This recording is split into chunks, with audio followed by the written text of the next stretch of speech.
je vais répondre aujourd'hui à quand on a de l'endométriose et qu'on a déjà un enfant. C'est une question qui m'a été posée par rapport à mon dernier post. Alors, la plupart du temps, donc ces femmes qui ont de l'endométriose, d'abord, il y a un refus d'être mère et il y a souvent un conflit avec leur propre mère. Soit elles viennent d'une famille où la mère ne s'est pas occupée d'eux, où il y a une notion d'emprise de la mère, ou une famille complètement éclatée. Et même si ça arrive après un deuxième enfant, ça veut dire qu'on ne se sent pas forcément en sécurité dans son couple, ou suffisamment soutenu, ou on a peur que cette famille, elle éclate, et que la structure familiale que je souhaite offrir à mon enfant n'est pas suffisamment sécurisante, et je vais donc générer de l'endométriose parce que je remets ma capacité à être adulte et à pouvoir en tant que mère offrir le meilleur, enfin le meilleur pour moi, dans ma vision des choses à moi, de ce que je souhaite pour mon enfant.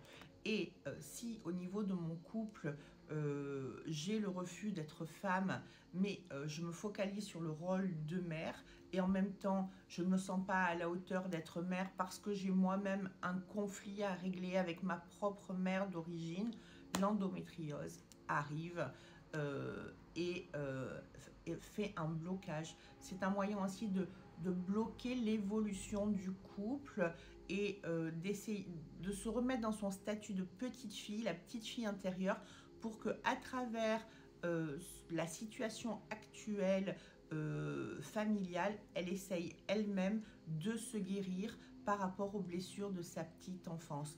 Rajouter un enfant supplémentaire, ça veut dire remettre à nouveau en question sa propre légitimité dans la petite fille qu'elle est à l'intérieur d'elle-même et qui a ce besoin de guérir. Voilà, mais chaque cas est particulier, donc je dois regarder au niveau de ce qui a été transmis par la mère ou d'un des ancêtres, ce qu'il y a au niveau karmique et ce qu'il y a au niveau de la personne par rapport à sa venue sur Terre et son évolution.